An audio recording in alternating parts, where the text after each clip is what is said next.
News. Donald Trump, he could actually be banned from entering the United Kingdom. I'm serious. There's a government petition there now with over 600,000 signatures supporting his exclusion. That's more than 3 times the amount that's required to at least discuss this in Parliament. Now, the move comes, of course, after Trump's, what some people would say are very controversial remarks about banning Muslims here in the United States.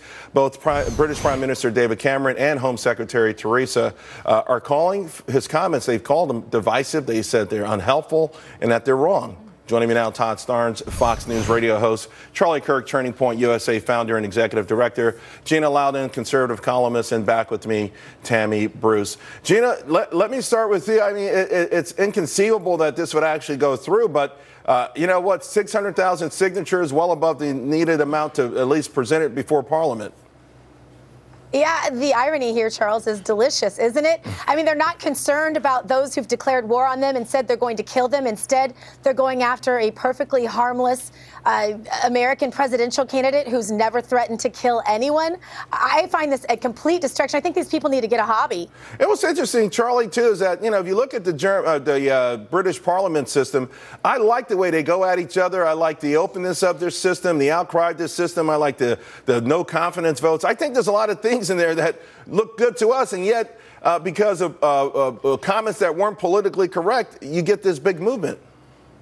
Yeah, you hit it right on the head. I mean, this is the direction that the America's heading. I mean, what an astonishing, remark to say that we disagree with somebody or we think that they're so politically out of the norm that we must ban them from coming to our country. I mean, it's just so out of the main way of thinking. And this is the way that the West is going. It's one of politically correct. We must be careful what we can and cannot say. And this is not just a little fad. I mean, almost 500,000 people signed this, and then Parliament has to take it seriously. I mean, it's so intolerant to think of that you can't even tolerate other people's opinions. And this is just another move of the traditional collectivist left. And unfortunately, this is the direction America is heading if we do not change course. Well, it certainly is the direction, Todd. And it's also, I think, what's up for 2016. I think we're at the fork in the road, and we're going to decide if we want to go further down this welfare utopia of fairness, political correctness, and bankruptcy, moral and otherwise. Yeah. Mm-hmm. Well, look, Charles, I think we need to put this in perspective. This is a country that's given us boy bands and bad food.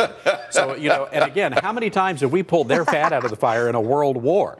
So I'm just dumbfounded by the fact that here we are. They've got Lord knows how many radicalized Muslims over there causing all sorts of mayhem, and yet Donald Trump is the problem.